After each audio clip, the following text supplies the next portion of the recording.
Hugo Motta e Davi Alcolumbre estão cercados. Isso está acontecendo agora. A Polícia Federal acaba de desmontar um esquema de 26 bilhões de reais que drena dinheiro dos cofres públicos e coloca o Centrão no centro de um furacão político. Nos corredores do Congresso, neste exato momento, o pânico se instalou. Aliados correm de um lado para o outro tentando controlar o estrago. Enquanto Brasília pega fogo, o presidente Lula observa tudo com aquele sorriso estratégico de quem esperou esse momento por meses. Isso não é mais um escândalo qualquer. Estamos falando da maior operação contra a sonegação fiscal da história do Brasil. Mais de 600 agentes da PF batendo portas simultaneamente em 5 estados. Empresários milionários sendo investigados. Refinarias que movimentam bilhões expostas. No meio disso tudo, o presidente da Câmara aparece como convidado de honra em um jantar oferecido justamente pelo maior devedor do país. A coincidência política é devastadora. Enquanto Hugo Motta jantava com executivos da refinaria em Nova York, ele segurava no Congresso o projeto de lei que combate exatamente esse tipo de esquema. Agora, com a operação estourada, ele foi obrigado a recuar. Alcolumbre também sente a pressão. O clima no entorno dele é de tensão máxima. Lula?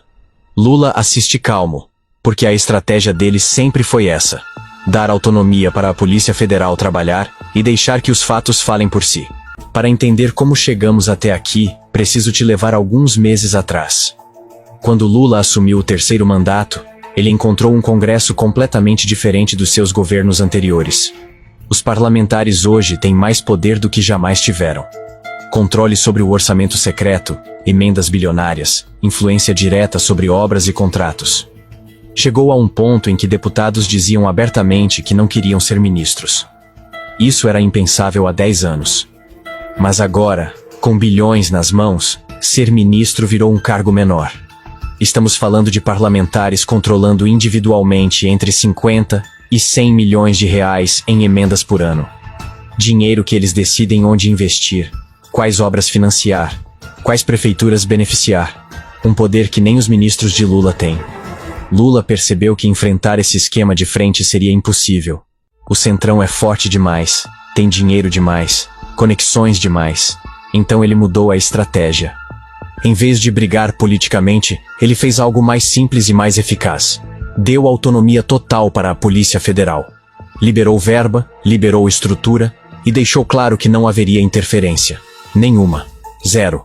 A PF começou a trabalhar. Investigações diferentes que foram se cruzando.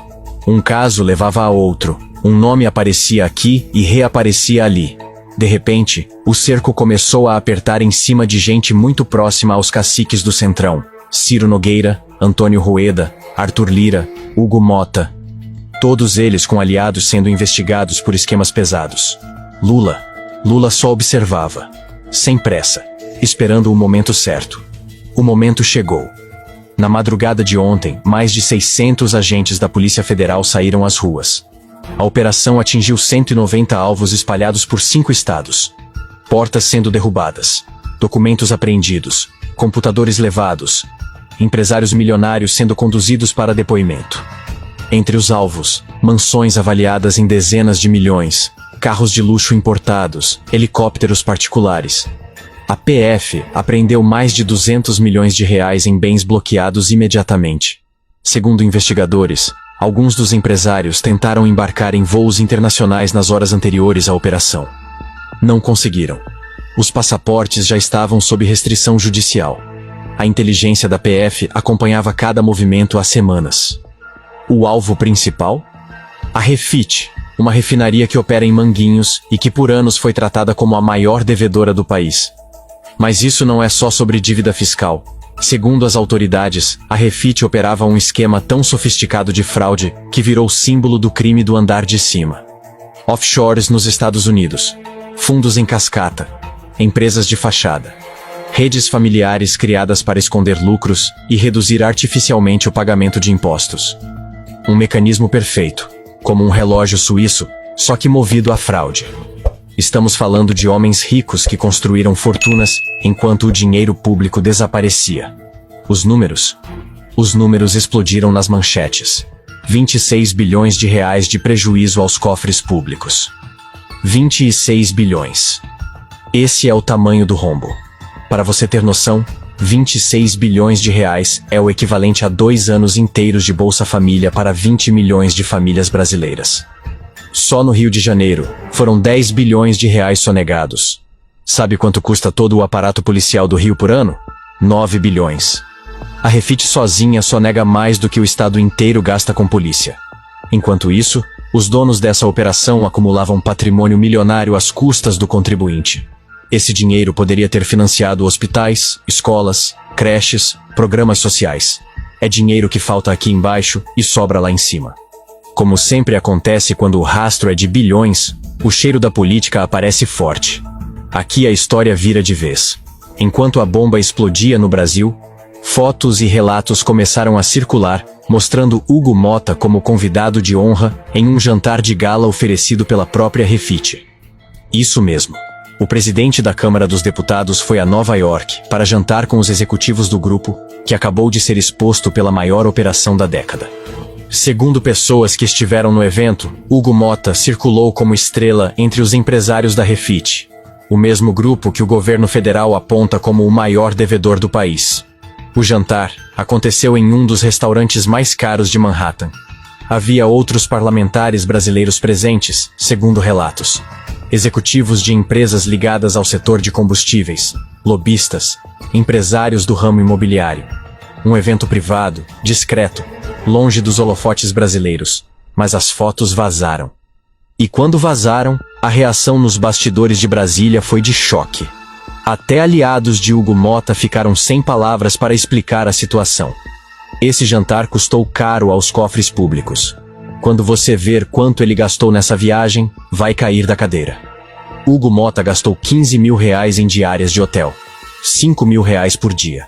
3 dias em Nova York. Ele não foi de voo comercial, não.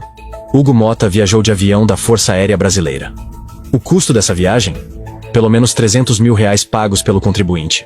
Um homem rico vivendo às custas de quem paga imposto. Deixa eu te perguntar uma coisa.